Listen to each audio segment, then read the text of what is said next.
What's up, everybody? I'm Brian Marr, and this is Fake Nerds. Well, it's kind of Fake Nerds. It's the, corpse of the show we used to do on this channel called Fake Nerds. I drag it out once or twice a year whenever Microsoft does something really crazy, and hey, they did something really crazy today. Do you remember when this channel used to be like a gaming news channel?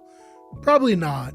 I promise after this, though, it'll just be dick jokes all the way down. Anyways, I'm Brian Marr. So Microsoft is in the process of purchasing Activision Blizzard, and according to a leaked email from Blizzard by CEO Bobby Kotick, this deal is set to be done in June 2023. So Microsoft paid $68.7 billion for the publisher. I'm guessing $69 billion was off the table just because of the, connotation that it would have, given that Blizzard has been pretty inappropriate over the last few years.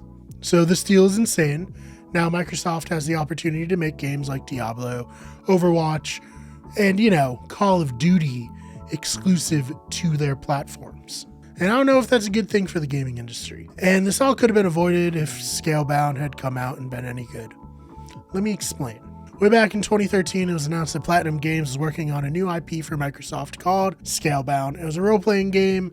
There were dragons. It looked really cool, but it languished in development hell, and ultimately in 2017, it was canceled. That, coupled with the surprising failure of Sunset Overdrive by Insomniac Games, a title that reviewed well but did not sell very well, and one that I have to mention is a very underrated gem, according to the people I know who have actually played it. With their exclusives not doing super well, Microsoft was at a bit of an impasse. And that led them to reflect, and it was clear that they weren't going to be able to compete with Sony and the games that they were putting out for their exclusives like The Last of Us, Uncharted, God of War, Horizon Zero Dawn. So they went in a different direction. Microsoft really only had Gears of War and Halo as consistent franchises for them, and while I'm a big fan of both franchises, you gotta admit that they've gotten pretty old and repetitive over the years, so they're not really attracting new gamers, just people who are into the games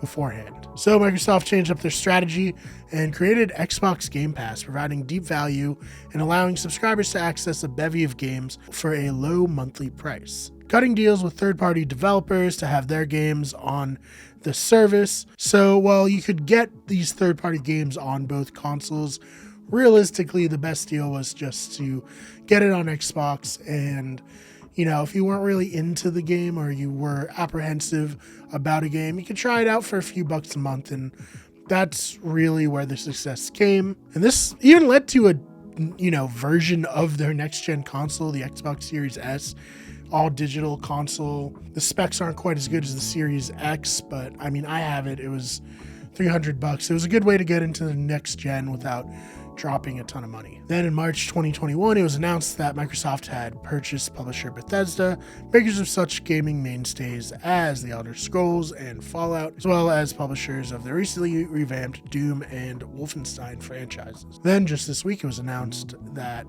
they would be acquiring Activision Blizzard, owners of the Warcraft franchise, including World of Warcraft, StarCraft, Overwatch, Hearthstone, Diablo, and Call of Duty.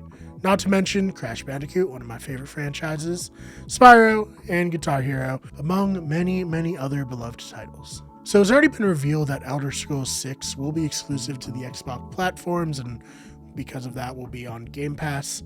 Will they do the same thing with Call of Duty? Is there a world that we live in where Call of Duty is no longer on the PlayStation platform at all? Last generation, and I think probably still going into this generation, Activision Blizzard had a deal with Call of Duty to give the DLC to the PlayStation first. Microsoft had it in the 360 era. Now the game could just not be on there, and it could just be on Game Pass. Most likely what I think is going to happen is that they will probably still give it to PlayStation. Call of Duty's a huge franchise. I know that the more nerdy gamers who probably would be searching out a video like this may not think of Call of Duty as the biggest and best thing, but listen up, nerds. Call of Duty is a cash cow. It's almost always in the top 10. You know what? I'll say this. it's always in the top 10. They're always top 10 games every year. Call of Duty, you may not like it, but take it from a former bro who used to really only play Call of Duty and like Madden every year and Pokemon, but you know, we'll keep it in the bro lane. Those games are huge and they're going to remain huge. So how is Microsoft able to do this? Activision Blizzard is such an institution, one that I never really considered could be bought. Like, would EA or Ubisoft be up for sale? I guess for enough money, yes, now, but before today, I would have said no way. So first of all, it all comes down to money. As I said, $68.7 billion. But secondarily, the company has steadily been declining in terms of game quality and overall reputation within gaming circles. And that's in no small part due to the rampant abuse from the people who were in charge of other people, from sexual misconduct all the way to crunching. It's just not what Blizzard was perhaps before being purchased by Activision, but at least publicly presented as back in the day. When you have this kind of a reputation and you don't deliver quality titles, people, just aren't excited to play your games, and that's quite understandable. So will Microsoft be able to clean house and bring a better work environment to the Activision Blizzard sub company?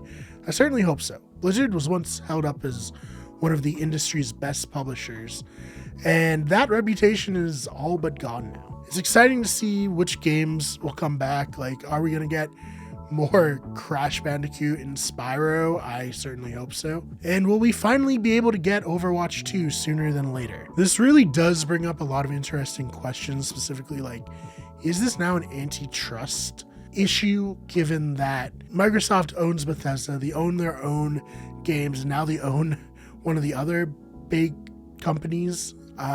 Probably is an antitrust issue. However, when I was talking to friends, some of them brought up that's like, yeah, it is an antitrust issue, but do you think the government's actually going to do anything to enforce antitrust laws? And no, I really don't think they're going to. So that's where we're at with this. 2023, Call of Duty on Game Pass, maybe not on PlayStation at all. What are your thoughts about this? Do you think it's shitty that that's the possible future where we're going to get to a point where everything's consolidated down to one company? Yeah, I do. I personally do think it's bad. As someone who mostly games on the PC, and then when I do game on console, at least right now, it is Xbox. I mean, I think it's bad. I don't think Xbox should have all the power, but it looks like it's going that way. The big difference right now is it seems that Sony is ahead in terms of being able to internally develop publishers to make better games, but Microsoft is ahead in terms that their company just makes an insane amount of money. I was looking on Wikipedia earlier today, and I don't know how legit this is, but they're apparently worth $1 trillion. So, I mean, that number means nothing to me other than it's a lot. But I don't think my brain is really capable of quantifying how much money that truly is. So this is where we are with gaming.